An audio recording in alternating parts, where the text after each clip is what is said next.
ఆంధ్ర చరిత్రలో రెడ్డి రాజులు చాలా కాలం అయితే పరిపాలించారు. ఎస్పెషల్లీ మనకి కొండవీడు ప్రాంతం అద్దంకిని రాజధానిగా చేసుకుని అప్పట్లో రెడ్డి రాజ్యం అనేది ఉండేదన్నమాట. అయితే రెడ్డి రాజుల కాలంలో శైవ మతం ఎక్కువగా ఉండేది. వాళ్ళు శివుడిని ఎక్కువగా పూజించేవాళ్ళు. శ్రీశైలం అనేది చాలా పెద్ద ప్రాంతం అన్నమాట అప్పట్లో. శ్రీశైలము, త్రిపురాంతకము ఇవన్నీ కూడా పెద్ద శైవ క్షేత్రాలు. అయితే శ్రీశైలంలో భృగుపాతం అనే ఒక ఆచారం ఉండేది. సో ఏమంటారంటే దాన్ని వచ్చేసి భృగుపాతం అంటారు. చూడండి, చాలా ఆశ్చర్యకరంగా ఉంటుంది. భృగుపాతం అని చెప్పేసి ఒక ఆచారం ఉండేది రెడ్డి రాజుల కాలంలో. భృగుపాతం అంటే ఏంటంటే శ్రీశైలం కొండ మీద నుంచి శివుడిని స్మరించుకుంటూ దూకేసేవాళ్ళు భక్తులు. అంటే శివుడి మీద భక్తితో వాళ్ళ శరీరాన్ని శివుడికి అంకితం చేస్తూ, వాళ్ళ శరీరం మొత్తాన్ని కూడా శివుడికి అంకితం చేస్తూ శ్రీశైలం కొండ మీద నుంచి ఇలా దండం పెట్టుకొని ఓం నమ శివాయ అంటూ దూకేసేవాళ్ళు అనమాట. దూకేసి ప్రాణాలు కోల్పోయేవాళ్ళు.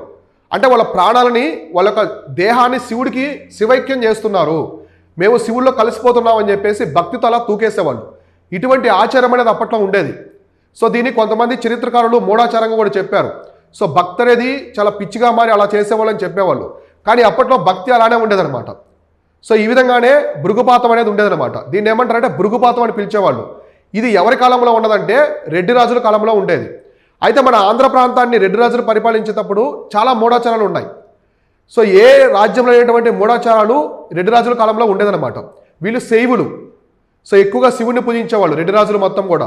అలానే ప్రజలు కూడా చాలా పెద్ద మొత్తంలో అప్పట్లో శైవులు ఉండేదన్నమాట. వైష్ణవులు కూడా ఉండేవాళ్ళు, శైవులు కూడా ఉండేవాళ్ళు. సో అర్థమైందా?